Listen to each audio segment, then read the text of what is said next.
Xabi Alonso ketsin. Nima bo'ldi? Ketsin. Mourinho va Klopp Xabiga Real Madrid kattalik qilyapti. Achinarli. Jamoa piyoda yurib o'ynayapti, o'ynashga ham xohishi yo'q. Xabi Alonso zaxiraga olish kerak bo'lgan futbolchilarni zaxiraga olmayotgani uchun o'zini boshini yeydi. Vinicius, Bellingham, esal jonlaninglar, rasvoyimiz chiqib bo'ldi tavba qilib. Vini ketsin.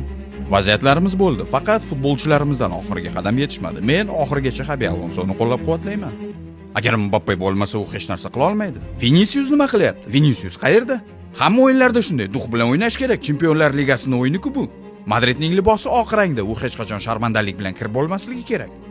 Lekin bugun esa e'tibor ber, men arz qilmayapman. Bugun shunchaki uyatli bo'ldi. Nima o'ynayotganimizni ham bilmaymiz. Bu uyat, shunchaki uyat. Vinicius uyiga ketaversin, iltimos. Bu dahshat, shunchaki uyat, to'g'risi.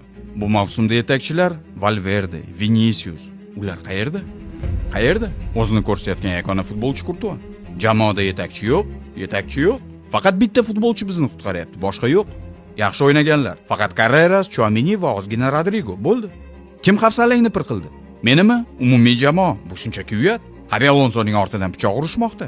Pressing qilaylikmi, yo'qmi? Vinicius qo'ysangchi, kayfiyatimni buzmasangchi, og'ayni. Hamma ketish kerak, yagona qolish kerak bo'lgan futbolchi Kurtuva. Hujum yo'q, himoya yo'q, yarim himoya yo'q.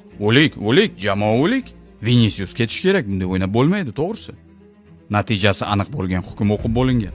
Murabbiy o'zidan kutilgan kutilmalarni oqlay olmadi. Va shu jumladan futbolchilar ham. Ular Real Madrid libosini kiyishga arzimaydi. Ularda hozir hech qanday xohish yo'q va bu xohishni boshqalardan ham yo'qotishmoqda.